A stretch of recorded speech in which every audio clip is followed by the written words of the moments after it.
ปิดก็หัวใจคนหักหายไปแล้ววันนี้บ่หูเลยคนดี เจ้านายนี้ลบหน้าหายไปติดป้ายประกาศติดตามห้องสี่แยกหัวใจ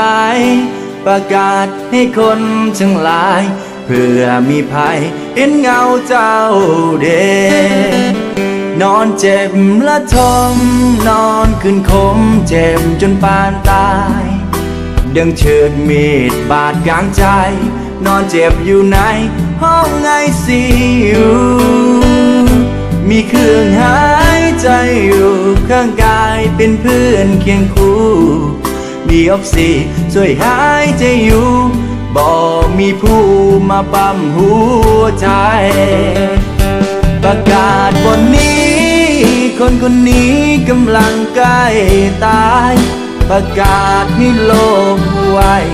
คนใกล้ตายแต่ยังหายใจอยากคู่แท้ๆคนฮักแท้นั้นมีอยู่บ่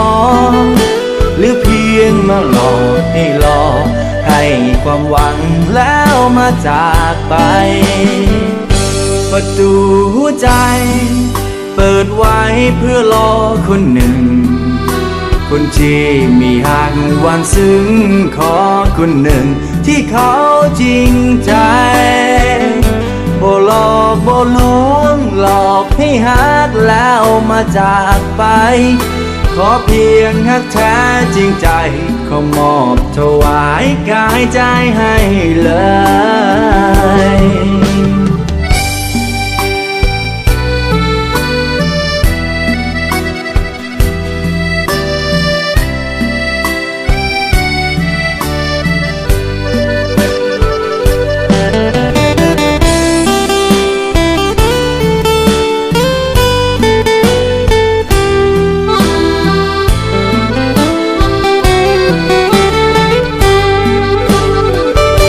ประกาศวันนี้คนคนนี้กำลังใกล้ตายประกาศให้โลกไว้คนใกล้ตายแต่ยังหายใจอยากคู่แท้ๆคนฮักแท้นั้นมีอยู่บ่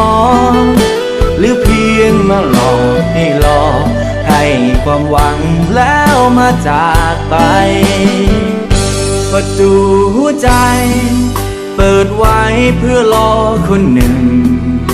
คนที่มีหักหวานซึ้งขอคนหนึ่งที่เขาจริงใจ